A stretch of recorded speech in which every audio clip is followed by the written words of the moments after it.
सुखद सुहाई।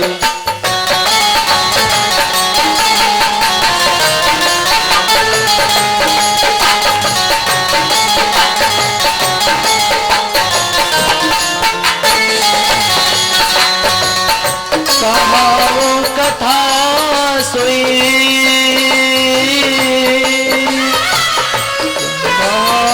कथा सोई सुखद सुहाई। सादर सुनाओ सुजन मन लाई। सादर सुनाओ मन लाई। सादर सुनाओ सादर सुनाओ सादर सुनाओ सुजन मन लाई। कहो कथा सोई सुखद सुहाई और सादर सुनो सुजन मन लाई। जब हम भक्त की कथा सुनेंगे तो भक्ति मिलेगी गारंटी। पर भक्ति कब मिलेगी? जब हम भगवान के भक्त की कथा सुनेंगे तब। देखिए जब भगवान का अयोध्या में प्रागट्य उत्सव हुआ, बड़ा बड़ा आनंद हुआ। आनंद होने के बाद में विश्वामित्र जी को पता चला भगवान का जन्म हो चुका है। बड़े बड़े राक्षस यज्ञ तप पूजा पाठ नहीं करने दे रहे। और विश्वामित्र जब आए राजा दशरथ के पास और जब आए तो स्वागत सम्मान किया। स्वागत सम्मान करने के बाद विश्वामित्र जी ने भगवान को मांग लिया। और जब मांग लिया और मांगने के बाद जब लेकर के चले तो बड़े रास्ते में बड़े बड़े राक्षस मिले। तारिका सुबाहु भगवान ने सबको मारा और आगे बढ़े तो क्या देखा? भगवान ने पूछा ये शिला किसकी है? ये शिला किसकी है? तो भगवान की जो भक्त थी गौतम की पत्नी थी जिसका नाम था अहिल्या। आज क्या किया? अब विश्वामित्र जी ने जी से पूछा भगवान ने सारी कथा बता दी कि इंद्र आया था छलिया बन करके। तब गौतम जी ने श्राप दिया, सारी लीलाएं बताई। तो क्या क्या कहा? प्रभु ये आपके रज चरणों की रज चाहती, इसका उद्धार करो। आज क्या किया? भगवान ने भक्त का उद्धार किया और आगे जाकर के जनकपुरी में भक्ति ने सीधे माला डाल दिया। इसलिए जब भक्त की कथा सुनेंगे तो भक्ति मिलेगी जरूर। अब विचार करना। और भक्ति जब ही मिलेगी जब भक्त की कथा सुनने का प्रयास करें। मैं आपको एक दृष्टांत बताऊं, मैं आपको बता रहा हूं, जैसे विचार करना मैया। हम एक सरोवर है कैलाश पर। अच्छा यहाँ पर कोई जो कैलाश पर जो सरोवर है उसका नाम है मानसरोवर। क्या नाम है? मानसरोवर। यहाँ पर कोई गया है मानसरोवर? कोई नहीं गया ना।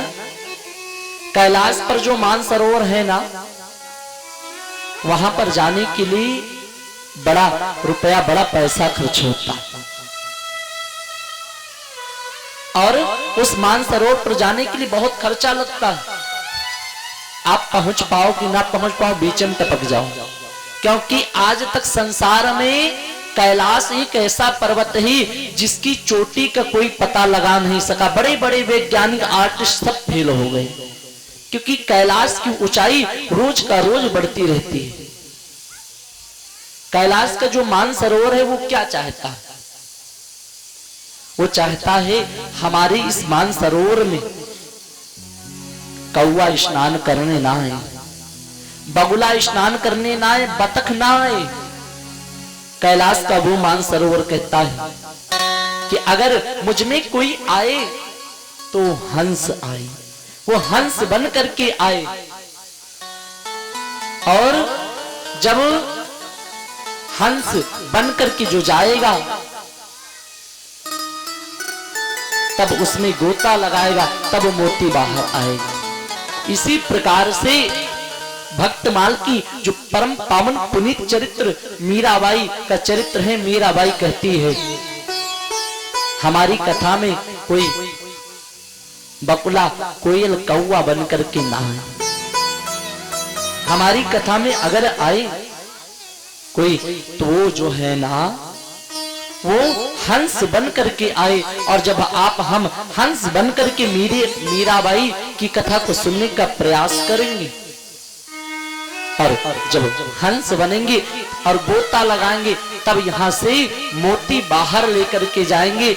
और जो गोता नहीं लगाता है, जो हंस नहीं बनता, आपने देखा है बड़े बड़ी नदियों में ऐसे गोता लगाओ तो क्या होता है, अंत में घोंघा या सीपी लेके जाता है ना।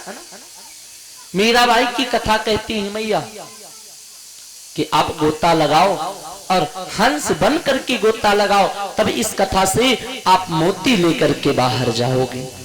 ये संदेश देती है कथा। अब विचार करना, हंस माने क्या होता है? अच्छा आप लोग बताओ, हंस माने क्या होता है?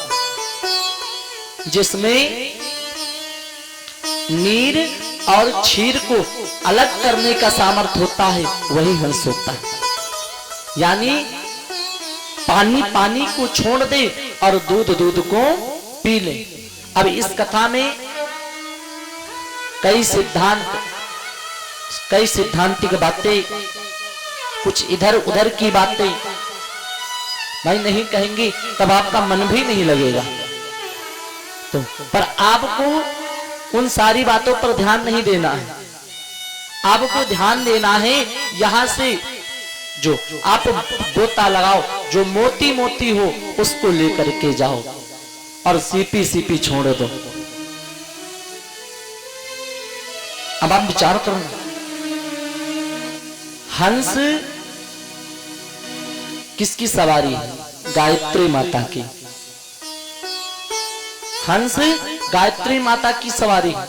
बालम विद्यां तु गायत्री लोहितम चतुराननम कामंडलुधरम देवी ब्रह्माणी ब्रह्मदेवत्यम। गायत्री की सवारी क्या है? हंस। और गायत्री माने क्या होता है?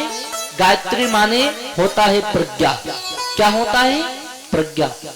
अच्छा समझ में थोड़ा बहुत आ रहा है कि नहीं? आज पहला दिन है, थोड़ा बहुत कुछ समझ में आ रहा है?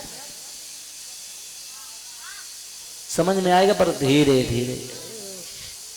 गायत्री माने होता है प्रज्ञा, और प्रज्ञा माने क्या होता है? देखिए कथा के अंदर भी कुछ बड़े बड़े तत्व छुपे। प्रज्ञा माने होता है बुद्धि। क्या होता है? प्रज्ञा माने होता है बुद्धि। और जब हम आप मीराबाई की कथा में बुद्धि लगा करके, देखिए मीरा बुद्धि का विषय नहीं कि मीरा कैसे जगन्नाथ भगवान की मूर्ति में कैसे समाहित हुई, कैसे द्वारकाधीश की मूर्ति में समाहित हुई, कैसे चैतन्य महाप्रभु जगन्नाथ भगवान के मंदिर में कैसे गई। मीरा बुद्धि का विषय नहीं, मीरा तो भाव का विषय है। अब आप विचार करना, एक संत बोल रहे थे मीरा क्या है? मीराबाई किस चीज का नाम है? मीरा एक झील है। मीरा एक झील है और झील में गहराई होती ना, झील में गहराई होती। जैसे कैलाश जो है ना, कैलाश पर जाना है तो उस पर ऊंचाई है, उस पर चढ़ना पड़ेगा, उसके ऊपर चढ़ना पड़ेगा। केदार जाना है, बद्री नारायण जाना, तब आपको चढ़ के जाना पड़ेगा। पर अगर मीरा तक जाना है तो आपको झील में उतरना पड़ेगा, क्योंकि मीरा झील है। और तभी आप जब नीचे उतरोगे तभी मीरा मिलेगी। अब विचार करना, मीरा कब मिलेगी? जब आप इस संसार को छोड़ करके